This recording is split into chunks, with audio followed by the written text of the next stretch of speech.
Oh, you see that? That's a reflection of my job. Oh, you don't know what it is, do you? No, I don't know what it is, but it's very nice. Well, it's a South American llama. We have them at the Ark Park. At the where? The Ark Park, that's where I work with the children and the animals. Well, so this fella here is a llama, huh? Well, you see, I try and go beyond the surface, you know, to find a deeper meaning, a truer reality.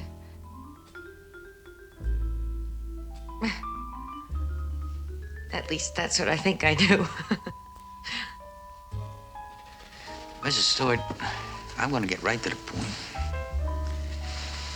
You know, I couldn't find any evidence of any shooting in that house that you pointed out. I mean, there was no gun, there was no victim, there was nothing.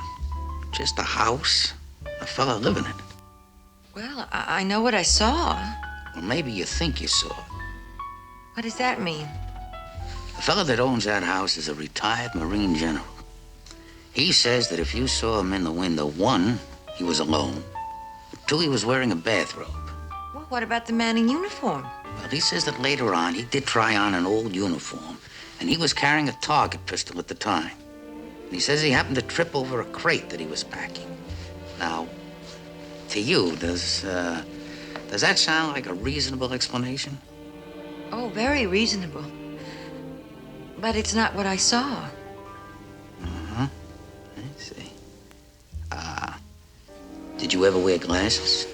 No, I don't wear glasses. I have perfect vision. No, I have better than perfect vision. Mm-hmm. Look, I don't want you to get offended at what I'm going to say now, but, we, doing a little drinking this afternoon? Oh, Lieutenant, this is really too much. I mean, that police officer this afternoon, and then my mother, and now I am not hallucinating. Well, look, I'm just trying to reconcile the two stories. Lieutenant, I saw 2 men.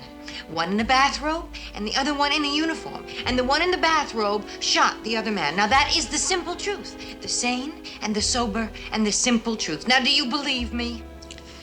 Mrs. Stewart, a murder charge is about as serious as you can get. Now, Lieutenant, I didn't ask you if it was a serious charge. I asked you if you believe me.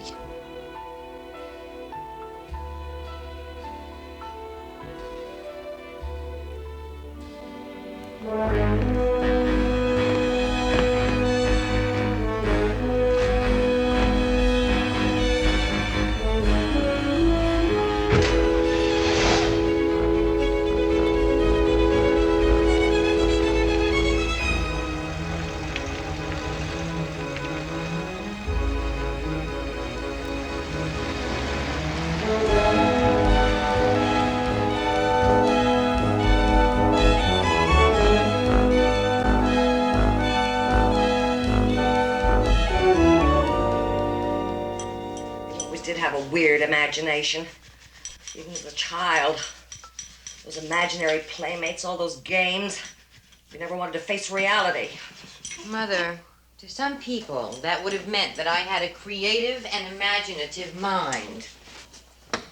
Get it? The persons that don't have a bite to eat in peace.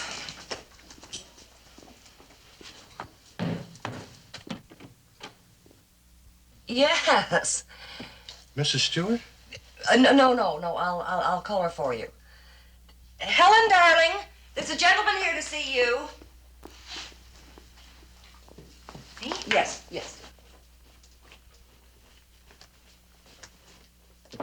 Yes? You're Mrs. Stewart? Well, you seem surprised. Well, pleasantly, I assure you.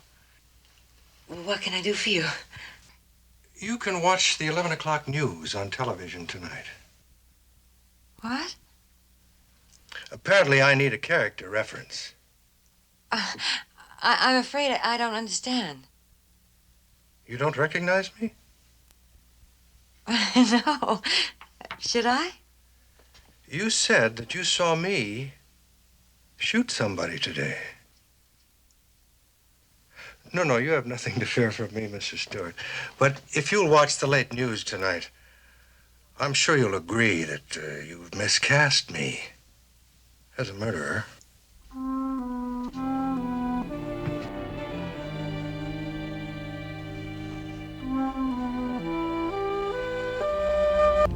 Earlier this evening, General Martin J. Hollister was honored by his alma mater, the Marine Military Institute.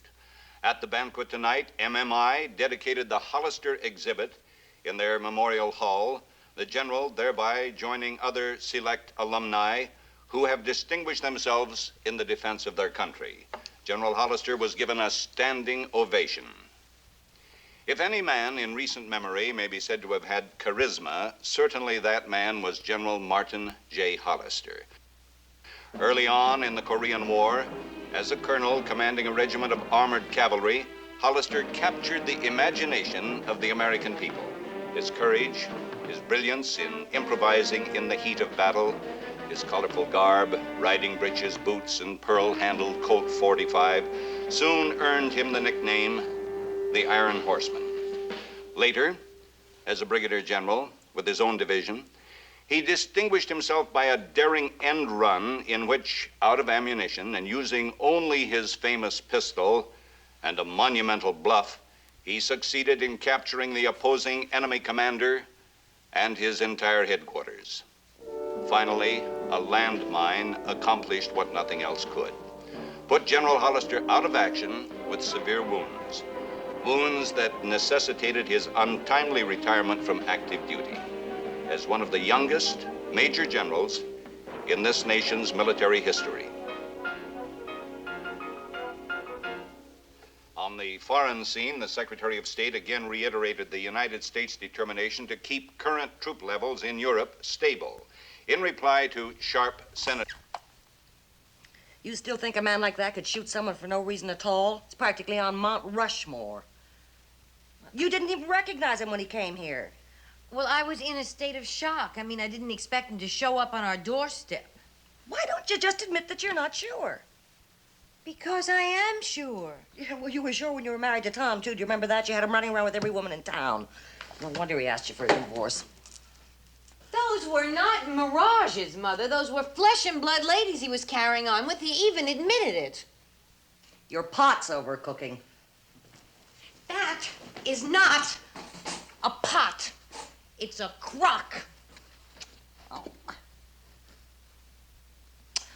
General Hollister, colorful character. Reminds me of General Patton, old blood and guts. Hey, how about a game of pool before we call it a night, Lieutenant? No thanks, Bert, not tonight. I gotta get up early. Got something special going on? Yeah. I think I'm gonna do a little fishing. Hey, all right. If you catch something good, bring it in. Give you a bowl of chili free. Just one more Hey, thing.